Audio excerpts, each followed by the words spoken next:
ñu ngi leen di nuyu yéen ñëpp di leen ziyaare di leen massowu ci xaar bu yàgg bi di doore sama nuyoo di ko jagleel kilifa diine yi di nuyu suñu sëriñ sëñ Muntaxa Mbàkke yàlla na fi yàgg lool te wér ak kilifa diine yëpp ci Sénégal ak kilifa aada yi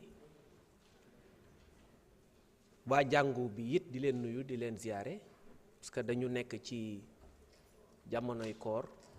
dugg nañ ci koor di baalu àq ñëpp di baal àq ñëpp di rafetlu taxawaay bi pertinence su intervention yi ma fi gis yëpp parce que yàgg naa ko wax nous avons une assemblée nationale de qualité ma fi gis aussi samay nit ñoo xam ne maak ñoom démb la woon ñu bokkoon ci combat bi un combat patriotique qui a été de très longue haleine muy ñoom Guy Marius Sagna ñoom Mohamed Ayib Daffé ñoom Cheikh Thioro Cheikh Bara doyen yéen ñëpp ñu bokkoon combat bi di xeex ak ñi fi nekk ñëpp honorable député Amy Dia ak ñëpp ku lim juum ñu nekkoon ensemble di xeex pour que la révolution sonne moo tax bi tiis bi amee ñuy masawu famille yu xale bi fi jóge Abdoulaye Ba di leen masawu te di leen jaal seen doom suñu rakk di ñaawlu li fi am di ko regretter encore une fois comme ni ñu ko waxee woon ñu àndoon di xeex ñun ku ñu xam-xam ni nguur ubul suñu bopp moo tax bi loolu amee ñu bari di jam kilifa gi ne na dem na démissionner dama leen bëggoon wax ñëw leen jël parce que man yanuwuma nguur loolu lañ jàng ñun ci Sonko nous avons un rapport très distant avec le pouvoir booy daw di ut nguur ñun duñu ci fekk parce que lu ñuy def pour ñun c'est la continuité du combat patriotique nous voulons servir notre pays te xaaruñu ci dara en contrepartie loolu lañ gëm loolu la ñuy dund ñu xam nañ ne loolu lañ gëm loolu la ñuy dund ñu respecter avis yëpp nag opinion yëpp malgré parfois critiques yi nga xamante ni c'est acerbe wax naa ko mais ça entre dans le cadre normal de l'expression démocratique c'est ça aussi la vie démocratique il faut que ñu nangu loolu boo nekkee ci kanam da ngay yaatu ginnaaw li sëñ bi doon wax naan booy jiite da ngay fay lempo yi nag mooy wax ju sew jeeg saaga yeeg yépp dañ koy nangu amul benn problème ñun lu ñuy def rek mooy focus ci suñu liggéey jéem a servir suñu pays loolu rek moo ñu intéressé question yi am na solo débat yi c'est de haute facture wax ngeen ko loi bi c'est une loi révolutionnaire parce que jaar nañ fi ci ay jafe-jafe yu bari déggoon nga yi fi amoon jamono jooju ay ndaw lañ woon ñu tuddee woon calo bleu ñu jógee fa ñu ñëw ci les marrons du feu ak yeneen yi nga xamante ni dañ ko doon organiser ci day mel ni genre clandestinité bu ñuy def au cœur du pouvoir ñu ñëw nag ñun organiser lépp parce que ñun dañu gëm ni dëkk dañ koy organiser dañ koy defar loolu moo sabab loi yi nga xamante ni day leeral les activités yi nga xamante ni sécurité privée lay renvoyer damay répondre ci quelques questions yi nga xamante ni posé nañ ko di baalu ak honorable député ci yenn questions yi nga xamante ni peut-être daf ñuy rëcc parce que ay doomu aadama rek lañ mën nañ matadi mën na am yoo xamante ni dañ koy fàtte. Fodé Mané dafa poser question sur l'installation des caméras de surveillance par des privés xam ngeen ni la collecte des données à caractère personnel ci wàllu caméra yi dafa am benn loi boo xamante ni ñu ngi koy tuddee la loi portant protection des données à caractère personnel foofu dafa am organe bu ñu naan CDP boo xam ne day am un rôle à jouer un rôle régulateur parce que du noonu la neex rek ngay installer caméra da nga war a am dispositif boo xam ne da nga war a am autorisation ba pare dafa am zone yoo xamante ne da nga koy installer pour ne pas porter atteinte à la vie privée am na yoo xam ne mën nga ko installer sous autorisation am na yoo xamante ni mën nga ko installer sans autorisation mais lépp loi bi da ko encadrer. Honorable Tandjigora nee na dispositif de contrôle respect des droits des travailleurs loi bi dañ ko niñ ko sancee niñ ko defaree dañu prévoir également le respect des droits des travailleurs parce que dañu gis ni gardiens yi état obligation mooy protéger les plus faibles am na ko wax donc da nga gis gardiens yi di dund conditions yu difficile loi bi également prévoir na ko ba pare prévoir ay sanctions contre des employeurs yoo xam ne aligné wuñu ci code du travail loolu moo tax loi bi dafa indi leneen lu bees ci côté boobu. Côté formation bi lii dinaa ci ñëw ci affaire formation force de défense mais dafa laale formation sécurité privée bi tam mais formation bi régir nañ ko effectivement ci loi bi jël na ko en compte parce que dañu ne ki nga xamante ni dafa bëgg a exercer une activité d'agent de sécurité privée dafa war a am une certification professionnelle à l'issue d'une formation dans un centre de formation agréé par l'État donc côté formation bi yi féete na boor amul problème. Condition de délivrance agrément bi aussi projet de loi bi da ko clarifier dafa am ay pièces yoo xamante ni da nga koy fournir pour ñu mën la jox agrément mu ngi ci biir texte bi. Honorable député Tahirou Sarr posé nañu question sur souvent da ciy ñëw moom d'ailleurs sur les cartes le séjour des étrangers da koy évoquer souvent dama koy dégg mu koy wax mais dama koy renvoyer rek à la loi 71-10 du 25 janvier 1971 parce que chaque fois day wax carte de séjour bi muy am Sénégal ñun juddooguñu woon 1971 ba des carte de séjour dafa am Sénégal donc loolu dama koy rappeler pour mu gëstu loi boobu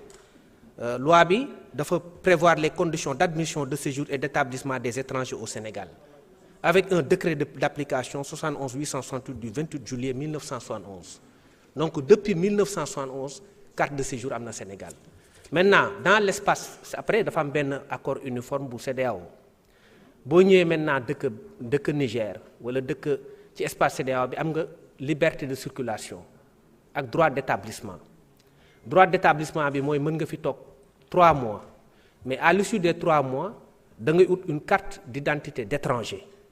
boo xam ne balaa nga koy am da ngay déposer ce qu'on appelle une indemnité d'expatriation pour dellu boo bëggee dellu maanaam boo fi nekkee en situation irrégulière pour ñu delloo la da ngay déposer une indemnité boobu nag bariwul defe naa ëppul 10 000 francs bariwul donc loolu lañ bëgg a yokk bu boobaa parce que temps boobu dañ ko aligné ci billet d'avion yi wala billet de retour yi indemnité boobu rek la ñuy yokk suñ ko yokkee su boobaa dina mën a permettre par exemple un Américain wala keneen peut payer wala quelqu'un qui est ressortissant de l'espace CEDEAO peut payer au moins 1 million ba 2 millions wala 3 millions montant yoo xam ne ça permet de renflouer les caisses de l'État ba pare boo nekkee en situation de séjour irrégulier ñu mën la expulser à tes frais donc loolu rek la donc loi bi depuis 1971 am na sur le séjour des étrangers. Sur la question des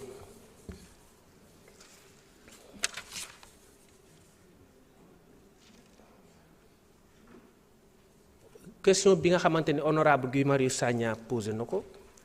Guy ñun xam nañ sa sensibilité effectivement par rapport aux 7 filles qui ont été renvoyées de la formation. Le renvoi des 7 agents de police fait suite à une violation des textes régissant les formations de la direction de la formation de la DGPN, notamment le règlement intérieur qui régit les normes de conduite, de discipline et d'assiduité. En outre, l'état de grossesse est une cause d'inaptitude incompatible avec les exigences de la formation militaire et policière. Toute inaptitude constatée au cours de la formation est un motif de renvoi. Dinañ ko xoolaat suñu équipe lii lañ consolider comme résultat loolu moo tax ñu génne leen fa bon c'est la réponse à votre question mais yii yëpp mën nañ ko xoolaat après parce que sur la question de ces 7 filles renvoyées je viens d'avoir cette information là donc on pourra voir comment réévaluer la chose xam naa après mën nga ma saisir ñu waxtaan ci.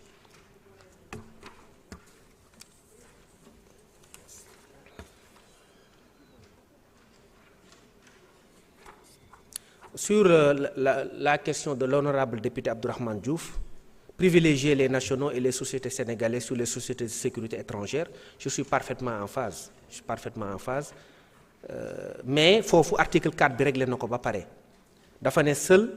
peuvent offrir à titre professionnel les services énumérés à l'article 2 de la présente loi les personnes physiques de nationalité sénégalaise et les personnes morales de droit sénégalais sauf disposition contraire prévue par une loi ou un accord de coopération internationale. Foofu honorable Ayib indi na fa benn nuance boo xam ne dinañ ko jël en compte mais loi bi c'est une loi qui ne permet qu'aux Sénégalais d'ouvrir des activités en matière de sécurité privée parce que sécurité privée en réalité c'est une prérogative régalienne loolu moo tax duñ ko jox à un étranger en principe. C'est par des Sénégalais et pour des Sénégalais maintenant il peut s'agir d'une personne morale de droit sénégalais boo xamante ni foofu dañ koy gën a tëj mais bu leen fàtte ni aussi am na ay décret d'application yu war a ñëw yoo xam ne dina préciser yu bari. Pour les ASP radiés entre 2021 et 2024 sur la question de madame l'honorable députée Oulimata Sidibé, les ASP radiés entre 2021 et 2024 ont tous été formés et réintégrés au courant du mois d'août 2025.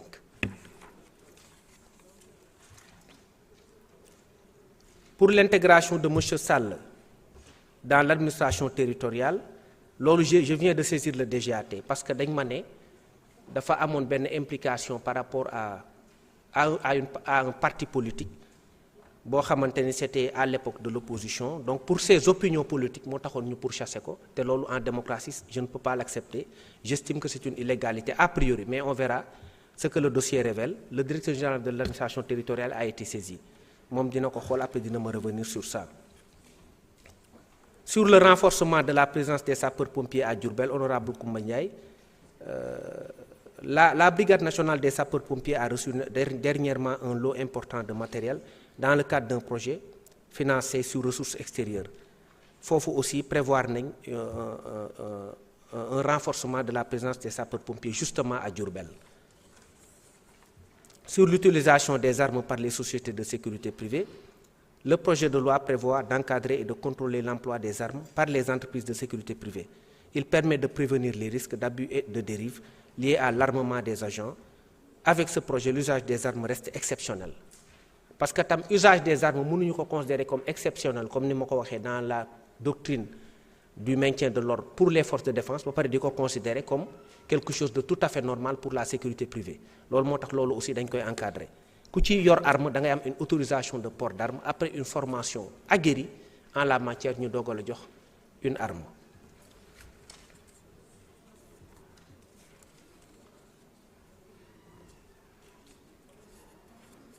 Sur les PDA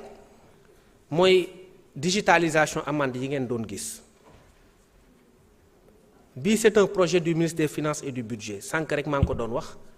ci feneen fi nga xamante ni du woon fii PDA yi dafa am solo parce que ça permet de lutter contre la corruption routière et ça évite un contact direct entre l'agent et le contrevenant mooy ki def contravention su boobaa moom day fay directement mu dugg ci compte trésor bi. Actuellement on en a à peu près 200 et quelques qu'on continue à utiliser mais man bi ma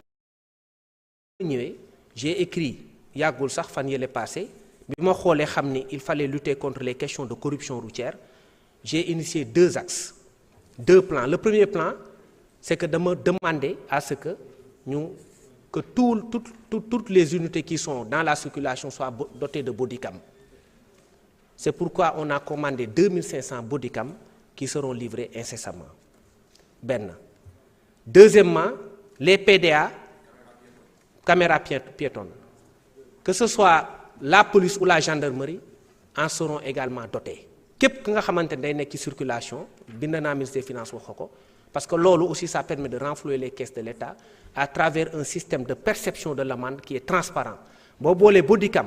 ak PDA corruption mënatu fa am parce que kuy def corruption dañ lay filmer te corruption ça gangrène notre société parce que li muy def mooy li nga xamante ni moo war a dugg ci poche sénégalais day dugg ci poche nit ki te loolu aussi commandé nañ également ay PDA au niveau du ministère des Finances yooyu yëpp dinañu ko livrer.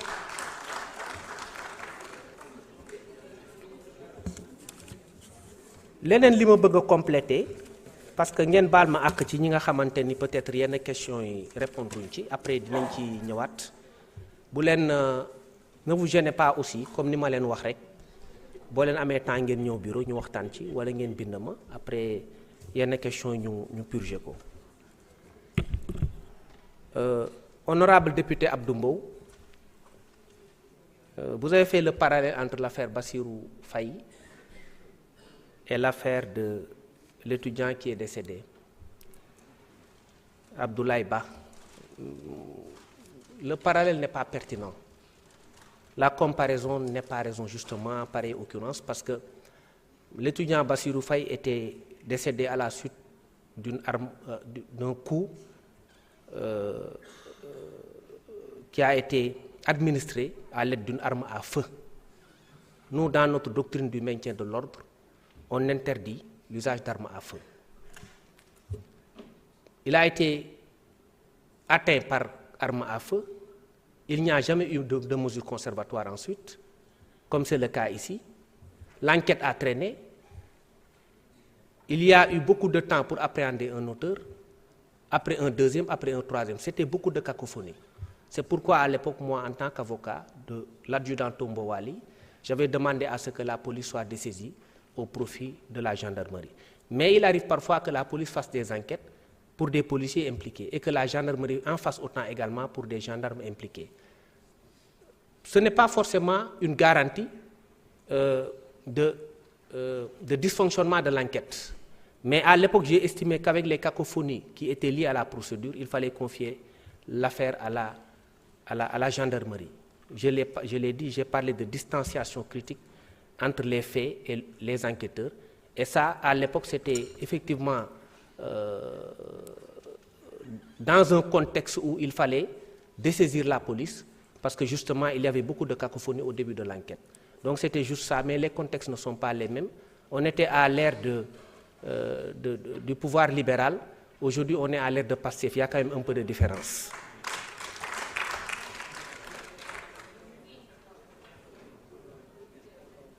Dans le cadre de ces faits qui ont été commis au niveau de l'université, moi, je suis resté dans ma position de principe. Man duma xeex pendant des années ay ci dëgg parce que même bi may nekk ci barreau bi yéen xam ngeen ma j'étais toujours, en tout cas li ma doon jéem mooy être toujours du côté de la vérité man loolu laa doon jéem donc du ma ñëw ba fii di changer position parce que dara jaral lu ma ko amul sens. Li ma bëgg a wax mooy bi affaire yi amee dama ko regretter te dama dénoncer yenn affaire yi publiquement dama ne je dénonce toute violence ak fu mu mënti jóge. Le lendemain des faits dama saisir l'inspection des services de sécurité pour mu ubbi une enquête. Les premiers résultats sont tombés et j'ai pris des mesures conservatoires parce que moi je suis contre le principe même des excès en matière de maintien de l'ordre. Parce que j'estime que la violence d'État, comme le disait Max Weber, doit rester une violence certes légitime,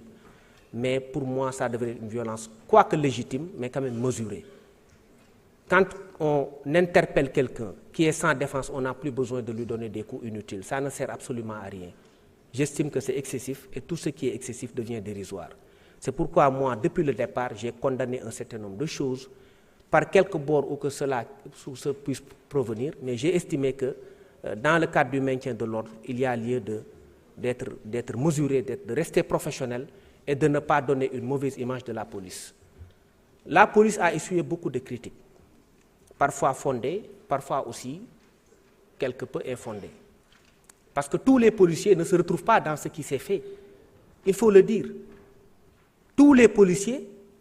ne se retrouvent pas dans ce qui se fait. L'écrasante majorité des policiers sont des gens qui sont vertueux et qui sont à cheval sur les règles. Moi, je l'ai dit, dans mon département, sous ma gouverne, sous ma coupole, en tant que ministre de l'Intérieur et de la Sécurité publique, il y a des choses que moi, je n'accepterai pas. Tout au long de mon mandat de ministre de l'Intérieur, il y a des choses que je ne tolérerai pas. Parce que pour moi, c'est une position de principe. Et c'est même contre nature pour moi de voir des gens maltraités dans un cadre qui dépasse même le simple maintien de l'ordre et de la sécurité publique. C'est pourquoi j'ai aujourd'hui même pris des mesures conservatoires qui peuvent évoluer le temps de l'enquête interne. Je vous l'ai dit, nous, notre doctrine du maintien de l'ordre obéit à une logique de maîtrise et de proportionnalité dans tous les actes. Ça a été déjà montré par Ousmane Sonko lors de son déplacement récent au niveau de la police parce que maa ànd ak moom ñu dem seeti force de défense yi waxtaan ak ñoom exprimer suñu doctrine de maintien et de rétablissement de l'ordre mu mel ni que c'était prémonitoire ñu teg ci quelques jours après mu am problème bi mais ñun gëmuñu loolu ñun dunduñu loolu te ñun suñu nu ñu yaree ak lu ñu xam ñun ci maintien de l'ordre ñun li ñu gëm mooy ay excès waru ci am lépp dañ ko war a teg ci yoon teg ko dans le cadre du respect des droits humains et des droits des personnes loolu moo tax ma ni am na ay abus parfois da nga koy gis mais bu ñu jeter aux orties les forces de défense et de sécurité parce que ñun bu ñuy nelaw ñoom ñooy assurer suñu sécurité ñoom ñooy veiller da ngeen di gis temps yi rapidité intervention yi parce que moo lay wan ne mbir mi mu ngi changer dañu am ay remontées ci ay agressions wala yooyu mais très rapidement da ngeen di gis ni dañuy interpeller nit ñi te loolu c'est une nouveauté da ngeen di gis également que à chaque fois que ñuy intervenir day am ay communication de la police gendarmerie aussi day communiquer mu am une interaction entre les forces de défense et l'opinion parce que ça permet de rapprocher les populations des forces de défense bii passé fan yi passé police ubbi na benn plateforme également boo xam ne da nga am un contact direct avec eux di leen signaler ay affaires yoo xamante ni ça pourrait leur permettre malgré la modestie des moyens d'intervenir en cas de danger donc loolu aussi c'est une évolution boo xoolee am na yoo xamante ni sénégalais duñ ci rendre compte je vous donne l'exemple de la lutte contre la mendicité entretenue par les personnes de nationalité étrangère tey boo demee au centre-ville wala certains espaces dootoo leen fa gisati mais loolu dans le cadre d'un travail en douce lañ ko réglé ba nga xamante ni pratiquement centre-ville wala biir Dakar gisoo ci fi ay mendiants yoo xam ne xale yi dañ la daan dab di la xëcc ànd ak seen i ay nit yu ànd ak seen i doom ak et cetera c'est devenu maintenant rare parce que loolu dañ ko xeex donc c'est des résultats à mettre à l'actif des forces de défense et de sécurité qui sont sous notre autorité parce que ñun dañuy dégager benn politique mais sur le terrain ñoom ñoo koy exécuter la camaraderie police gendarmerie dañ ko renforcer léegi à travers les opérations combinées police gendarmerie yi nga xamante ni ñun suñu bopp dañ ciy participer loolu aussi c'est des nouveautés et c'est des choses à saluer donc forces de défense et de sécurité bu ñu leen jeter rapidement aux orties parce que là l'écrasante majorité de ces gens-là ne se retrouvent pas dans ce qui se fait dans ce qui s'est fait à l'université ils ne se retrouvent pas dans ce qu'on pourrait appeler bavure parce que c'est des gens qui sont professionnels et la police sénégalaise est une police républicaine donc c'est des gens qui méritent le respect pour la plupart mais foo dem nag di nga fa fekk ñoo xamante ni bokkuñu ak ñi nga xamante ni dañu nekk à cheval sur les principes corps de métier boo dem da nga ko fay fekk te ñun dañ koy continuer di condamner incha allah te dinañ continuer def le tout ba léegi loolu ñu génne ko rapidement ci police bi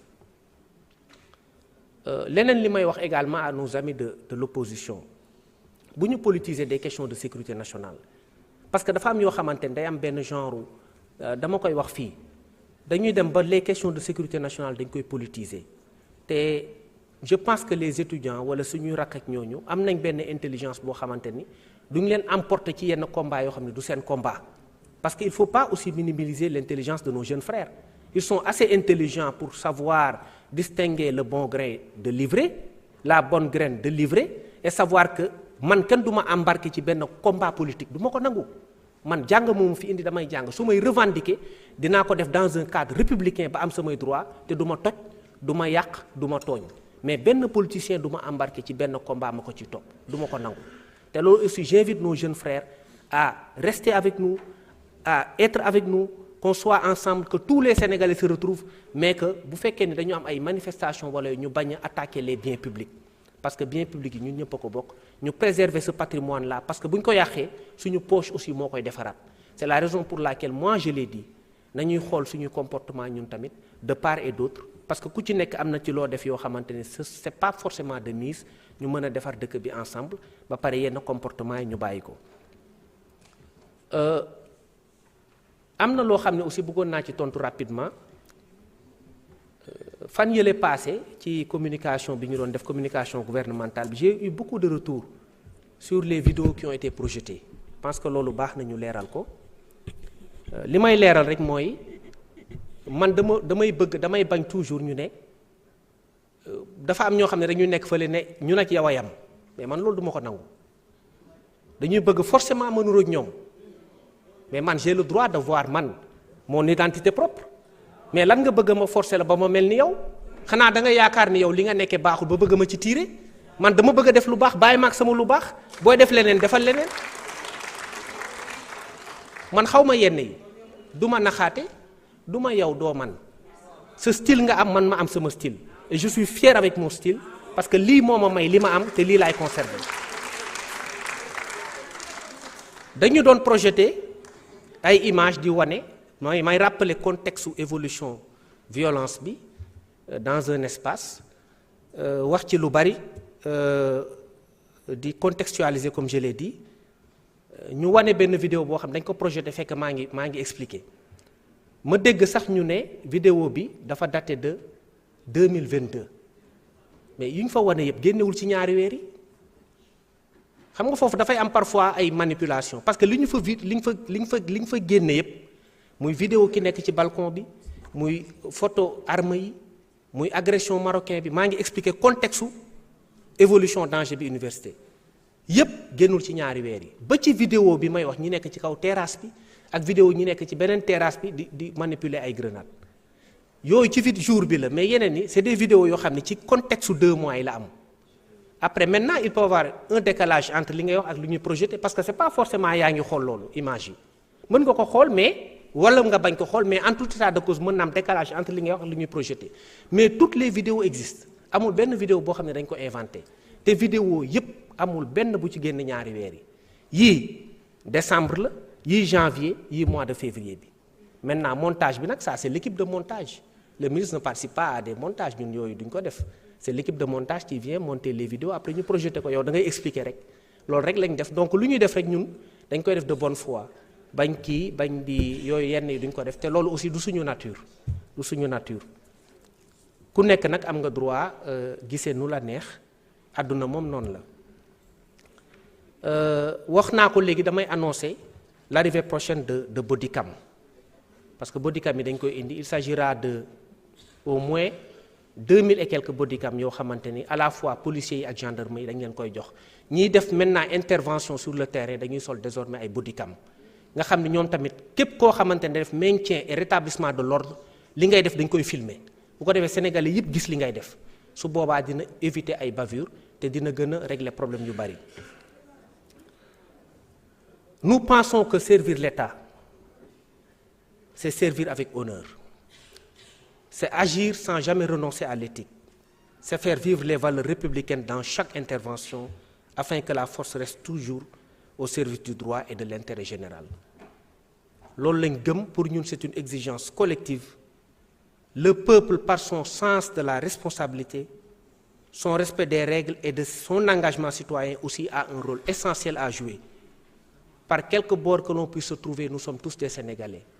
Moi, je plaide l'union des cœurs, je plaide la concorde dans le cadre du respect du bien public, du respect des FDS qui font correctement leur travail et de tous les Sénégalais également qui sont des patriotes pour qu'ensemble on puisse constituer une nation. Tel est mon credo, telle est ma conviction des choses et je suis fier d'être devant vous, une représentation nationale aussi éloquente avec un niveau de débat excellent. Je serai toujours votre serviteur et je le serai toujours de bonne foi. Je vous remercie de votre attention.